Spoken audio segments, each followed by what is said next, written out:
Dinamani talkies நேயர்களுக்கு வணக்கம். இன்னைக்கு வந்து நடிகர் தனுஷ் நடிப்பில் உருவான கர திரைப்படம் வந்து திரைக்கு வந்திருக்கு. படம் எப்படி இருக்கு? வாங்க பார்க்கலாம்.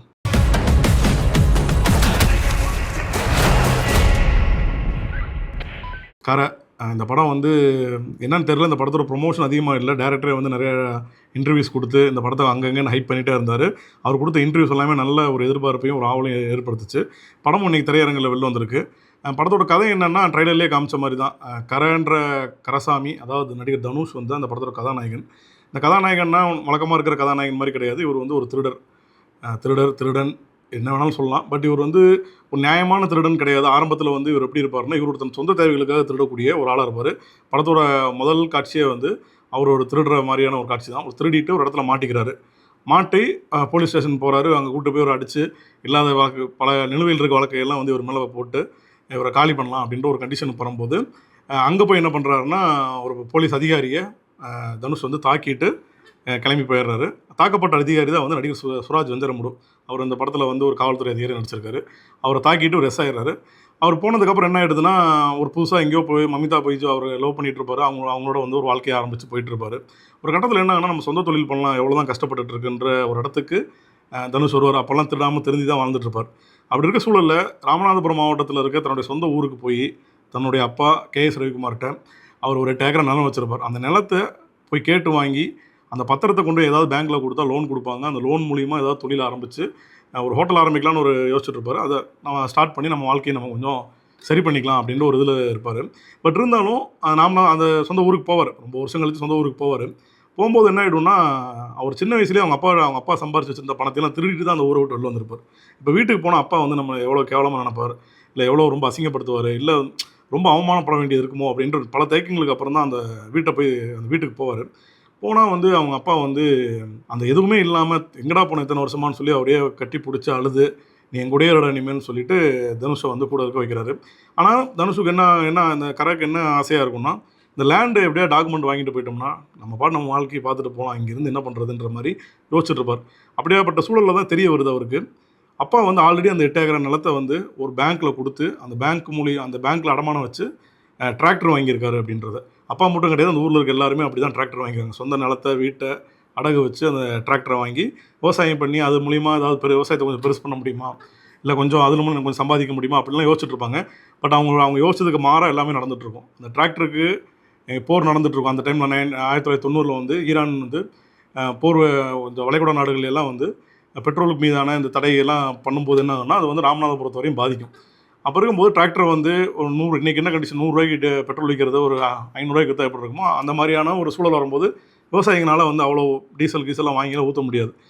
அப்படி இருக்கும்போது என்னன்னா, நீங்கள் விவசாயமும் பண்ண முடியாது, அந்த டிராக்டருக்கான லோனையும் கட்ட முடியாது இல்லையா, அதாவது அந்த டியூ அமௌண்ட்டையும் கட்ட முடியாது. மாதம் ஒரு EMI மாதிரி கட்டிகிட்டு இருப்பாங்களா, அதெல்லாம் ஸ்டாப் ஆகும்போது என்ன பண்ணுது பேங்க்குங்கன்னா, அந்த யார்கிட்ட நிலம் இருக்கோ அதையெல்லாம் வந்து ஜப்தி பண்ணுறதுக்கான முயற்சிகளில் பேங்க் இறங்குது.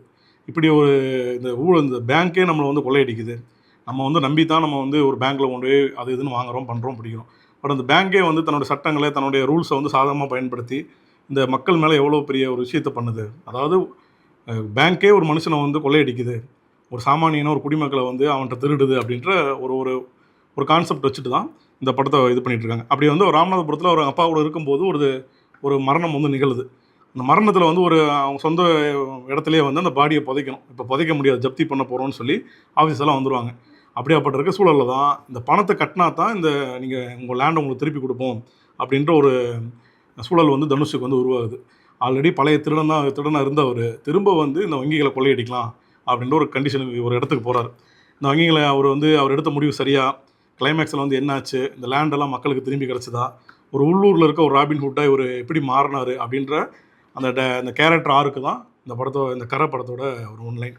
இயக்குனர் விக்னேஷ் ராஜா வந்து ஏகப்பட்ட இன்டர்வியூவில் வந்து இந்த படத்தை பற்றி பேசும்போதும், இல்லை அவரோட சினிமா நாலேஜ் எல்லாம் பேசும்போதும், அவர் வந்து ஒரு சிறந்த படத்தை கொடுக்கக்கூடிய ஒரு இயக்குனர் அப்படின்றத அவர் பேசுகிறத பார்த்தாலே தெரியுது. பிகாஸ் அவர் வந்து வேர்ல்டு சினிமாஸாக இருக்கட்டும், லிட்ரேச்சர் சார்ந்தும் நிறைய விஷயங்கள் தெரிஞ்சு வச்சுருக்காரு. அப்புறம் வந்து ஒரு படத்தோட ஒரு ஆர்க் எப்படி இருக்கணும், ரைட்டிங் ஸ்டைல் எப்படி இருக்கணும், ஒரு ஹீரோன்றது யார் அப்படின்றது அவரை பற்றி அவருக்கு எல்லாத்த பற்றினும், குறிப்பாக அந்த திரைப்படங்கள் மேலே அவருக்கு இருக்கிற ஒரு ஒப்பீனியன்ஸ் எல்லாமே நிறைய பேருக்கு அது பிடிச்சிருந்தாங்காட்டி கண்டிப்பாக வந்து கரை வந்து ஒன் ஆஃப் த பெஸ்ட் படமாக இருக்கும் அப்படின்ற ஒரு நம்பிக்கையை வந்து அவரோட நேர்காணல் பேச்சையே க்ரியேட் பண்ணிருச்சு. பட் படமாக பார்க்கும்போது அப்படி இருக்கான்னு கேட்டால் அப்படி இல்லை அப்படின்னு தான் சொல்ல வேண்டியது இருக்குது. காரணம் என்னென்னா, இந்த படத்தோட ரைட்டிங்காக வந்து என்ன பண்ணியிருக்காங்கன்னா, ஒரு ஹீரோ, பட் அவன் ஹீரோவாக தெரியவே கூடாது. அவன் ஹீரோவாக மாறுற மூமெண்ட் இருக்கு இல்லையா, அதுதான் இந்த படத்தோட அந்த எலிவேஷன் இருக்கணும். பட் அவன் பண்ணுற விஷயம் சரியாகவும் இருக்கக்கூடாது அப்படின்றது ஒரு விஷயம் தெரியணுன்றத வந்து அவங்க முயற்சி பண்ணியிருக்காங்க. பட் என்ன ஆகுதுன்னா, இதுவே வந்து ஒரு படத்தோட பேக்ட்ராப்பாக மாறிடுச்சு. ஏன்னா வந்து இந்த நிறைய படங்களை பார்த்துருப்போம். ஹீரோ வந்து இந்த மக்களுக்கு வந்து அதை பண்ணுறது இதை பண்ணுறது, அப்புறம் வந்து இந்த பேங்க்குக்கு இந்த மாதிரி விஷயங்கள்லாம் நிறைய பார்த்த சாயல் இந்த படத்தில் தெரியுது தான் இந்த படத்தோட பெரிய மைனஸ். குறிப்பாக சொல்லணும்னா, மேக்கிங் ஸ்டைலாகவே எப்படி வச்சுருக்காங்கன்னா, ராமநாதபுரத்து அந்த 1990 ராமநாதபுரம் எப்படி இருந்துச்சு, இது எல்லாமே வந்து முடிஞ்சளவு நம்பகத்தன்மையாக கொண்டு வந்திருக்காங்க. பட் இருந்தாலுமே பல இடங்களில் செட்டு போட்டது தெரியுது. அது வந்து ஒரு பெரிய ஒரு அங்கேயே வந்து கதையை விட்டு கொஞ்சம் விலகின மாதிரி ஆயிடுச்சு. அப்புறம் மேக்கிங் ஸ்டைலாகவும் சரி, இது பல படங்களில் வந்து ரெசம்பலன்ஸ் பண்ணுற மாதிரி ஆனது ஒரு பெரிய குறையாக தான் தெரியுது.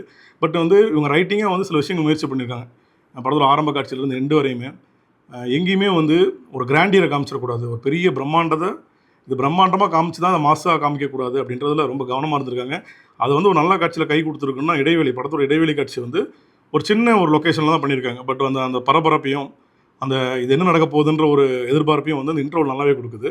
பட் அந்த இன்ட்ரோலுக்கு முன்னாடி இருக்க காட்சிகளாக இருக்கட்டும், ஆஃப்டர் இன்ட்ரோவில் ஆகட்டும், இதெல்லாம் என்ன ஆகிடுதுன்னா இந்த படத்தை வந்து ரொம்ப பொறுமையை சோதிக்கிற மாதிரி, இந்த ஒரு விஷயத்துக்காக ஏன் நம்ம இவ்வளோ மெனக்கடணுன்ற மாதிரியான சில விஷயங்களை தோண வச்சது தான் இந்த படத்தோட இந்த படத்தோட எழுதப்பட்ட இந்த படத்துக்குன்னு எழுதின விஷயங்கள் இருக்க ஒரு குறையாக தெரியுது. முக்கியமாக வந்து அசுரன் படத்தில் வந்து மஞ்சு வாரியர் வந்து ஒரு ஒரு சீனில் வந்து ஒரு பையன் இறந்ததுக்கப்புறம் அவங்க வந்து அதை அக்செப்ட் பண்ணுற இடம் இருக்கு இல்லையா, அப்போ ஒரு வசனம் பேசுவாங்க. இல்லை வந்து வீடுகளில் வந்து இந்த சிவசாமி பசங்களாம் இருப்பாங்க, நீ போய் அதை வாங்கிட்டு வா இதை வாங்கிட்டு வான்னு அந்த டைலாக் இருக்கு இல்லையா, அதே மாதிரியான ஒரு டைலாக் இங்கே அப்படியே ப்ளேஸ் ஆகுது. இது என்ன ஆகுதுன்னா, இந்த படத்தை வந்து நம்ம இதை அசுரன்லேயே பார்த்துட்டோமே அப்படின்ற மாதிரி தோண வைக்குது. அதனால் வந்து ரைட்டிங்காக வந்து நிறைய இடத்துல குறைகள் இருக்குது. அதையெல்லாம் இவங்க சரி பண்ணியிருந்தாங்கன்னா கூட இந்த படம் வந்து ஒரு இன்னுமே கொஞ்சம் நல்ல படமாக வந்திருக்கலாம். பட் அதை அவங்க கண்டுக்காம விட்டாங்க. இந்த படம் எப்படின்னா, ஸ்டார்டிங்கில் ஒரு நல்ல ஹூக்காக இருக்குது. ஓகே, இப்படி ஒரு தனுஷ் திருடனானும் வெறும் திருடனான்னு காட்டலாம். அந்த டீட்டெயிலிங்கோடு காட்டுறாங்க. அவர் போகும்போது அந்த கையில் வந்து க்ளூவெல்லாம் அப்ளை பண்ணிவிட்டு அதை கைரேகை பதிவு, அதை 90ஸ்லேயே ஒரு பசையெல்லாம் தடவிட்டு கைரேகை பதியக்கூடாதுன்னு நினைக்கிறது. அப்புறம் தைலத்தை வந்து கழுத்தில் தடவிட்டு திருட போகிறது. ஏன்னா வந்து நாய் வந்து மோப்பம் பிடிக்க முடியாது. இந்த மாதிரியான இந்த டீட்டெயிலிங் விஷயங்கள்லாம் ஃபஸ்ட்டில் நம்ம வந்து காட்டும்போது ஓகே, இது வந்து சம்திங் பெட்டராக பண்ண போகிறாங்கன்னு தெரிய வருது. பட் இருந்தாலுமே இந்த ஸ்டார்டிங்கு ஒரு நல்ல ஒரு இன்டர்வல், இப்போ கிளைமேக்ஸ் வந்து ஓகேவான கிளைமேக்ஸ், இந்த மட்டுமே கான்சன்ட்ரேட் பண்ணங்காட்டி நடுவில் இருக்க விஷயங்கள் எல்லாமே வந்து எமோஷனலாக கனெக்ட் ஆகாமல் போயிடுச்சு. இந்த மாதிரி படங்களுக்கு வந்து என்னென்னா, அப்பா மகனுக்கான சென்டிமெண்ட் இருக்குது, பட் அங்கே அது பெருசாக ஒர்க் அவுட் ஆகலை. சேம் டைம் வந்து சுராஜ் வெஞ்சரமுடுவை இவர் அடிச்சுட்டு போனங்காட்டி, கதையில் வந்து அதை அடிச்சுட்டு அந்த போலீஸ்காரரை ஒரு திருடன் அடிச்சுட்டு போனங்காட்டி அங்கே இருக்க அந்த ஈகோ கிளாஷும் பின்னாடி கிளைமேக்ஸ் வரையும் வருது. அந்த ஈகோ கிளாஷுக்கான ஒரு மூமெண்ட்டும் இல்லாமல் போயிடுச்சு. ஜஸ்ட் லைக் தட்னா அவர் வந்து ஒரு சிம்பிளான கிளைமேக்ஸ் மாதிரி அது கன்வே ஆயிடுச்சு. இந்த மாதிரி விஷயங்கள்லாம் வந்து இந்த படத்தை வந்து கொஞ்சம் தள்ளிட்டு வந்துடுது. அதாவது இந்த எதிர்பார்ப்பாக இருக்கட்டும், இந்த ட்ரைலராக இருக்கட்டும் எல்லாம் பார்க்கும்போது ஓகே, ஒரு நல்ல படமாக இருக்க போகுதுன்னு நினைக்க வச்சது இல்லையா. இதை வந்து ஒரு ஆவரேஜான படம் தான். கரை வந்து ஒரு ஆவரேஜான ஒரு அட்டெம்ப்ட் அப்படின்றத விஷயத்தோடு நின்றுச்சு.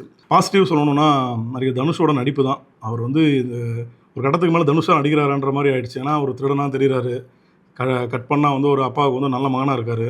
அப்புறம் வந்து மமிதா மாதிரியான தன்னோட மனைவிக்கு வந்து உண்மையாக இருக்கணுன்ற அந்த பதற்றமும் அவருக்குள்ளே இருக்குது. அப்புறம் ஒரு பேங்க்கை திருட போகிறாரு, பண்ணுறது சரிதானான்ற ஒரு குழப்பம் இருக்குது.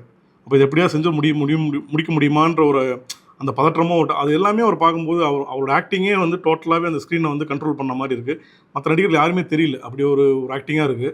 அதனால தான் மேபி வந்து அவருக்கு இந்த மாதிரி கதைகள்லாம் போகுது. பெருசாக ஹீரோவாக இருக்க மாட்டீங்க சார், ஆனால் நீங்கள் தான் ஹீரோ அப்படின்னு சொன்னாலே தனுஷ் சொல்ல வந்துடுறாரு போல். அவருக்கு தெரிஞ்சிருக்கு, ஓகே இந்த கதையை வந்து மாசெல்லாம் கிடையாது, நம்ம நடித்து நம்ம அந்த மூமெண்ட்டை க்ரியேட் பண்ணுறது தான் மாஸ் அப்படின்றது தெரிஞ்சுருக்கு. அது நல்லாவே பண்ணியிருக்காரு. மமிதாவுக்குமே வந்து ரொம்ப ஸ்டைலிஷான ஆக்டர். அவங்க பிரேமலு இந்த மாதிரியான படங்கள்லாம் பண்ணிட்டு வரும்போது அவங்களுக்கு ஒரு நல்ல நடிப்பு திறன் இருக்குது. சேம் டைம் வந்து ஒரு ஸ்டைலிஷான ஆக்டருங்காட்டி இந்த கேரக்டரோட பார்க்கும்போது இதுக்கு மமிதா தேவையா அப்படின்ற மாதிரி தோணுச்சு.